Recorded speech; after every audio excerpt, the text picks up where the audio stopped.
something with a bit of defensive incompetence, which we always like. What we don't like is this.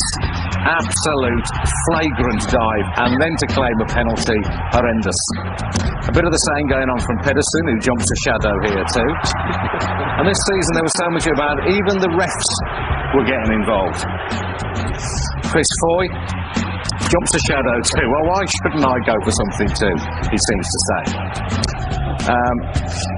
A bit of this never goes amiss, although don't do it at school, lads. And Yakubu gets a little bit from Panstill here. Yakubu's, that's our sound effect, by the way. Yakubu's indignation just makes me laugh more every time I see it. Basic Instinct came to mind here, for reasons that I won't explain. Luckily, a programme is thrust in the way of her unbroadcastables.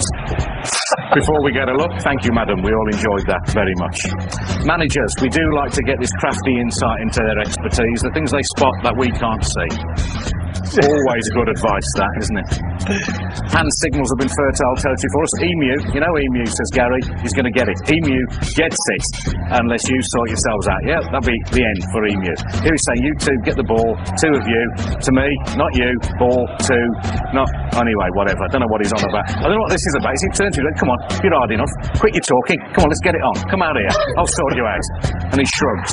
This is David Moyes celebrating, yes, celebrating a goal. This is David Moyes when he's happy. This is his happy face. In a moment he'll turn round, whip his coat off and fling it angrily at his own bench. Not quite sure what that's all about. Here's a metaphor for Man City's whole season. The manager stands up, the chair flips back, and he nearly ends up on his ARSE, but just about saves himself, as he has done till the end of the season. And this is a champagne moment. Mike Phelan sees a balloon. He decides to get rid of the balloon by popping it. The biggest shock of Fergie's season. Mike, I'd be careful if I was you. You might kill him with the shock, although maybe, Mike, that is what you were thinking of. Look at him jumping. That's good. My favourite fans of the season? Mr. Strong, he certainly is. As an Arsenal fan, if he says it's Tuesday, it is Tuesday. I like the cut of his jib. He's an Arsenal fan too, scary, has a little dance, and then goes ballistic.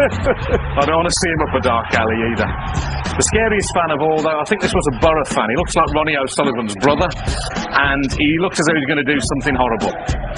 He does do something horrible. He shows us his man boobs. We didn't want to see that, especially with that look in your eye. Here was the moment I knew back in August West Brom season was going to work out. When even the ball boys can't stay on their feet, you know you're going to have trouble staying in the Premier League. Up she goes. There was a bit of the Devon lock about that, jump in a shadow. And here we see Scott Carson doing what most West Brom fans will do when they look back at the season. Jump in horror. I don't know what he saw, but it's what we all feel when we look back on this year. Horrendous stuff. And finally, we don't want to see this. It's mascot abuse in the light of day at Stoke. Just quite disgusting. I can't believe we're showing it again, even if he is only pulling his tail out.